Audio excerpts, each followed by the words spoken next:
RCR, la red que comunica y une al Perú.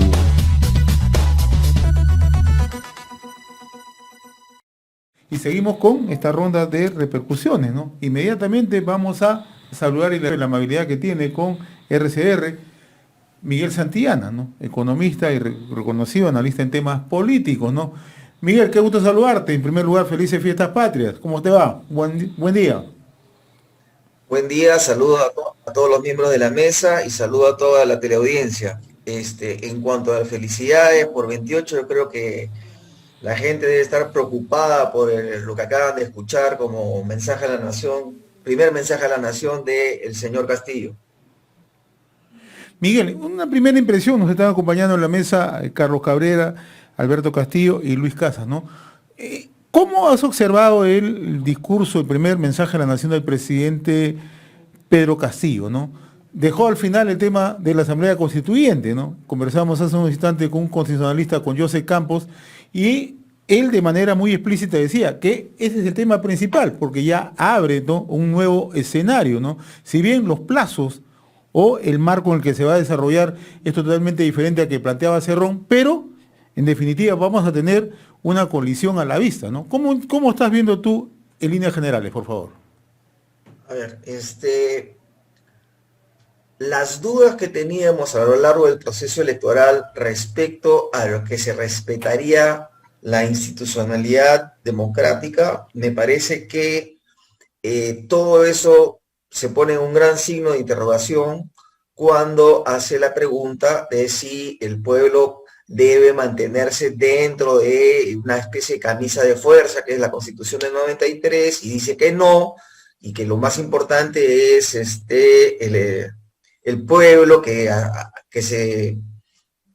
través de cuotas de poder se va a organizar para cambiar la Constitución, lo cual es una especie de llamado a los soviets, o sea, cada gremio, cada sindicato, cada minoría étnica, cada grupo.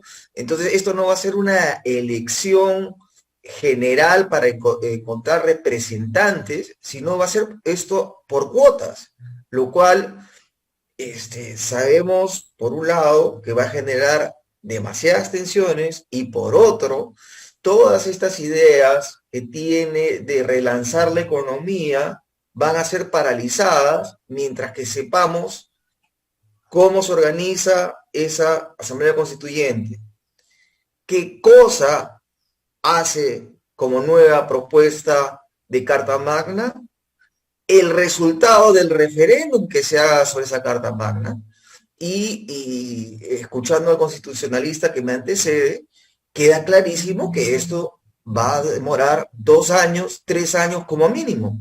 Y por mientras, la Asamblea Constituyente, al ser un poder constituido, tiene mayor poder que el Congreso. Entonces va a haber problemas entre el Congreso y la Asamblea Constituyente. Entonces, señores, yo creo que estamos en un tobogán, un sub y baja que no va a generar ningún tipo de estabilidad económica y social que tanto necesitamos. Miguel Santillana, buenas tardes, te saluda Luis Casas. Mira, Buenas tardes. efectivamente, esa parte que es el talón de Aquiles, vamos a decir, del discurso, o una parte del talón de Aquiles del discurso, porque me da la impresión que quiere seguir la ruta a la boliviana, digamos, de cambiar la constitución como en Sí. Bolivia se ha hecho, ¿no? Ha llamado pues a los pueblos indígenas, ¿no? A los aymaras, a una serie de etnias que componen lógicamente la sociedad peruana, pero que definitivamente para hacer una constitución pues seria, tienen que haber personas que, en todo caso, que ellos manden sus representantes, pero no se puede hablar así en general, tirar la bola, como dice, para que todo el mundo a ver quién la agarra, ¿no? Entonces, creo que ahí, si bien en una parte cuando habla de la Asamblea Constituyente dice que va a ser respetuoso de las reglas del Congreso y que va a tener que pasar por el Congreso, al final todo eso lo tumba cuando dice que va a ser el pueblo quien lo decida, ¿no? No sé qué impresión te da esas palabras que me parecen ambiguas de parte del presidente. Mire, a mí me queda claro de que ellos ya tienen una preselección de lo que para ellos representa los gremios, los sindicatos, las agrupaciones, las representaciones de grupos minoritarios étnicos o sexuales del país. Ellos ya tienen un prelistado, o sea, ellos ya más o menos saben a quiénes van a favorecer para que participen en esta asamblea constituyente.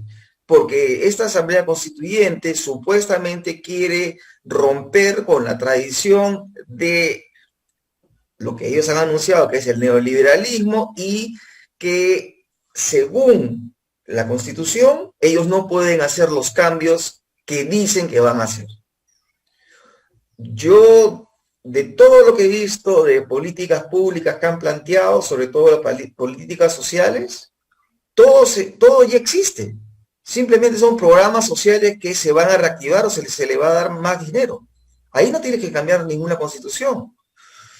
El tema de los recursos naturales y los contratos, bueno, los contratos ley, les debo explicar dos cosas. Los contratos ley, para que toda la teleaudiencia les quede claro, cuando uno hace un contrato ley, no es que no pagues impuestos. Lo que tú haces es congelas la estructura tributaria que se tenía al momento de firmar el contrato. Eso se firmó en los 90s, han caducado, algunas empresas vieron que había estabilidad económica y no renovaron sus contratos ley. Ahora existe, por ejemplo, en el sector minero, 6 contratos ley que han sido firmados, el último caduca el 2030. Son 6 contratos que además para firmar ese contrato tú pagas 2% más de impuesto a la renta. O sea, no es gratis que hagas este contrato. Tienen 2 puntos más de impuesto a la renta. Por otro lado, esos 6 contratos significan la mitad de la producción de cobre del Perú. En este momento, la minería por sus mejores precios ha dado 8.200 millones de soles de contribución a mitad de año. Esa contribución equivale a toda la contribución minera del año 2019. Entonces, si tú quieres poner en jaque a la producción que ya está en marcha y la cartera de proyectos que podría hacerse durante este gobierno, en especial en explotación de minas de cobre y minas de oro, que podrían ser más o menos de 17.000 a 22.000 millones de dólares en este quinquenio, para ya construir y empezar a operar minas que generen renta para el Estado.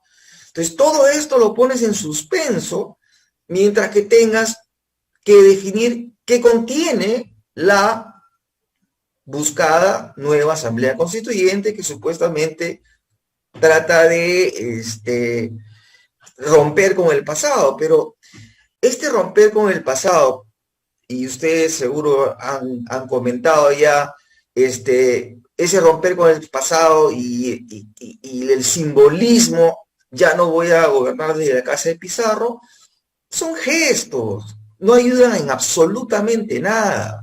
La gente no va a comer mejor o tener mejor salud porque no se gobierna desde la casa de Pizarro. O sea, otro gesto, el señor no usó terno, usaba una vestimenta muy parecida a la que usó Chávez, Correa o Evo Morales al momento de juramentar. Eso también me da otro signo. Otro tema de preocupación que ustedes en RCR han comentado bastante es esta propuesta de generar rondas campesinas a nivel nacional y convertirlas en una especie de grupo paramilitar de orden público. Otro tema que me preocupa, esta unificación del sistema de salud. Oye, un momentito, salud es un sistema en el cual los dueños son los empleadores, los empleados y el Estado. El Estado no es dueño de salud. Por lo tanto, yo no veo cómo van a poder unificar el salud con el sistema de sanidad de la policía, el ejército, el MINSA. Y lo Miguel, dejo por ¿no? ahora ahí para seguir con el diálogo. Y también ha planteado el tema pensionario, ¿no? Que ha dicho que Claro, o sea, ese sí, o sea, lo que te está diciendo, si yo voy a unificar el sistema de salud y te dice que vamos a unificar el sistema pensionario, ¿qué me está diciendo? Que las AFP van a desaparecer y van a convergerlas con las ONP y, y que nadie se va a quedar sin pensión. Entonces, eso también me genera otra intriga. Ahora, Miguel, pero en el tema, por ejemplo, minero, ha dicho que, bueno, todos los proyectos tienen que tener rentabilidad social. Así es. O sea, ¿hay algún proyecto que en este momento en el Perú no haya tenido, uno, obviamente, viabilidad técnica, ¿no? Y esto implica, por ejemplo, responsabilidad social, ambiental, porque se hacen levantamientos previos para autorizar un proyecto de esta naturaleza. ¿A dónde quiere llegar a cómo interpretas tú esta propuesta o este anuncio que ha hecho el presidente Castillo? Y al final de todas esas medidas, una serie de aspectos que ha mencionado, ¿no? Ha dicho que el Estado debería participar, ¿no? Y abre la puerta para la participación directa, ¿no? Así es. Del Estado en el accionariado de determinados proyectos.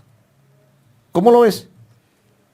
A ver, mira, en todo lo que habló el caballero respecto a la responsabilidad social de los proyectos, cada uno de los puntos que fue mencionando son parte actualmente de cómo se ejecutan los proyectos mineros en el Perú. Ahí no hay absolutamente ninguna novedad. Lo que sí es nuevo es que el Estado quiere ser socio de los proyectos. Esa es una novedad. Habría que negociar con las empresas. Eso se puede hacer inclusive en este marco constitucional. El otro tema que sí me preocupó es que Pero, Miguel, Petroperú vuelve a ser una industria integrada. disculpa Desde la disculpa exploración, que te haga un paréntesis en esto. Ya hubo un intento de hacer esto en el gobierno de Ollanta Humala, de hacer partícipe al Estado, ¿no? De un accionariado de un proyecto como es el gasoducto sur peruano a través de Petroperú, y no se pudo concretar. En el caso, por ejemplo, de este anuncio que ha hecho el presidente Castillo, hay condiciones, tú ves la posibilidad de que esto pueda darse, ¿no? ¿Y bajo qué parámetros? mira, viene a ver, por la crisis económica internacional viene un gran ciclo de metales preciosos, por un lado, para ver temas de cobertura en tiempos de crisis, porque en tiempos de crisis la gente corre hacia el oro y hacia la plata, y por el desarrollo tecnológico que significan los autos eléctricos, las ciudades inteligentes, etcétera, vas a necesitar más cobre, más níquel, más cobalto. Entonces va a haber mayores precios para metales básicos. ¿El Perú los tiene? Litio también. ¿El Perú los tiene? Sí los tiene. Entonces, en un superciclo de precios podrías plantear términos de negociación. ¿Ok? Eso no, yo no me hago problemas. Lo que sí me hago problemas es participaciones en proyectos que sabíamos que estaban mal planteados. Y eso es lo que tú mencionas. El gasoducto del sur surge de un interés particular de una empresa que quiere hacer un super negociado, y ya lo sabemos por el caso de la Bajato, donde no tenías reservas probadas en el punto de inicio del gasoducto, y tenías que el Estado peruano garantizaba una cantidad de dinero anual, pase o no pase gas por ese tubo. Primer problema. Segundo problema, nunca se terminó de desarrollar el tema petroquímico en el punto final del proyecto. Entonces, estamos ante una tremenda estafa que se le ha hecho al Estado peruano. El Estado peruano quiso participar de eso y lamentablemente ahorita estamos en un arbitraje internacional que todo indica que el Perú va a perder. Entonces, ahí la respuesta a tu inquietud, Carlos. Ahora, Miguel, pero esta ha sido una vasta lista de cosas que ha anunciado el presidente. ¿no? En el plano económico para apoyar a las familias que estaban desválidas en este proceso de pandemia y por la crisis económica, para el sector de educación, más plata para salud, más plata para transportes, es decir, ha hecho un listado, ¿no? Que alcanzan más o menos unos 3.000, a ver, 3 más 3, haciendo las sumas, unos 10.000 millones que ha ofrecido para que se reactive inmediatamente, pasando obviamente por darle nuevos roles y funciones al Banco de la Nación. Pero lo que nos preocupa es, no sé si de repente nosotros hemos estado un poco distraídos en este asunto, pero no nos ha dicho cómo lo va a hacer, o sea, de dónde va a sacar esos recursos. Mira, lo que te está diciendo es que van a aplicar política keynesiana, que es gasto, gasto, gasto. Entonces, tenemos un déficit fiscal al momento de 6.4 y ellos piensan que, bueno, lo puedo llevar a 10. Tenemos un nivel de deuda de más o menos 39% del PBI, con otros países en América Latina que lo tienen a niveles de 75, 80 o casi el 100% como Argentina. Entonces ellos creen que se pueden endeudar más, gastar más y poder cumplir tantas promesas. Pero el problema es lo que él mismo ha dicho, que hay que reconocer los logros en la macroeconomía que hemos tenido en los últimos 30 años, que se llama estabilidad fiscal, estabilidad monetaria y fiscal. Si seguimos a este ritmo, gastando, pero sin tener los ingresos respectivos, ¿por qué? Porque esos ingresos son lo que contribuyen las empresas y las personas a través de los impuestos. Si no hay mayor dinamismo económico del sector privado, no hay empleo, no hay más impuestos. Entonces lo que te va a quedar a ti es generar más déficit y generar más deuda. Y eso no es sostenible en el tiempo. Señor Santillana, perdón, hemos tenido la paciencia de escuchar el mensaje. Comentaba al inicio que hay expectativas de la población para ver qué es lo que dice el presidente que asume las riendas de nuestro país en los últimos 30 años, 40 años. Y se ofrece mucho y se hace poco al final de cuentas.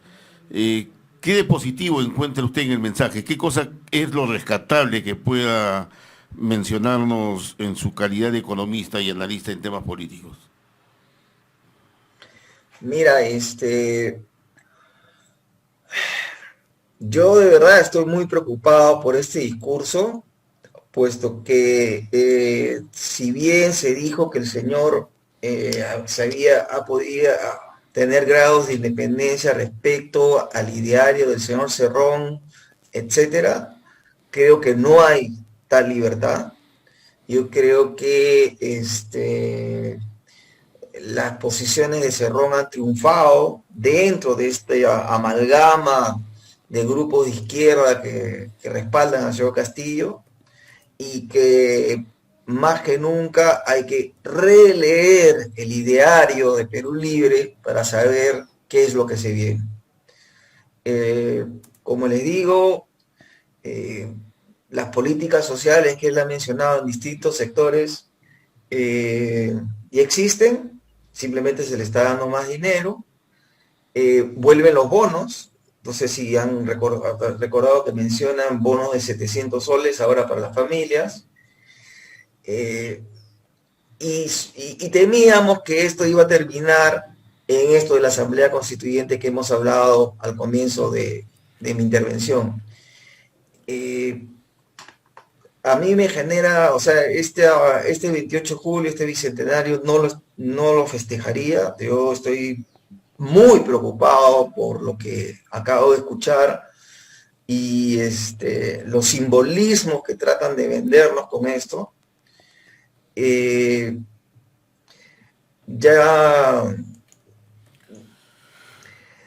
Yo creo que es hora de salir adelante y decir las cosas claras. Esto no va a funcionar.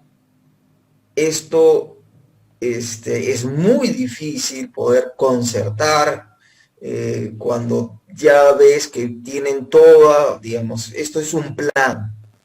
Y este plan empieza por Asamblea Constituyente, más toda la política de gasto social. Y Una cosa que mencionaban es que esta atención primaria de salud que van a mandar a los pueblos alejados, grupos sanitarios, no me sorprendería que aparezca que para hacer esto, quienes tienen más conocimiento de salud comunitaria sean los cubanos y nos traigan brigadas de cubanos para hacer esta labor.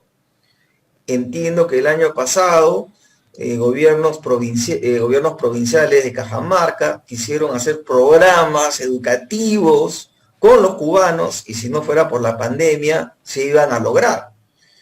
Y estos gobiernos provinciales se iban a pasar encima del gobierno central, acuerdos internacionales, etcétera. Entonces, yo tengo mucho más preocupaciones que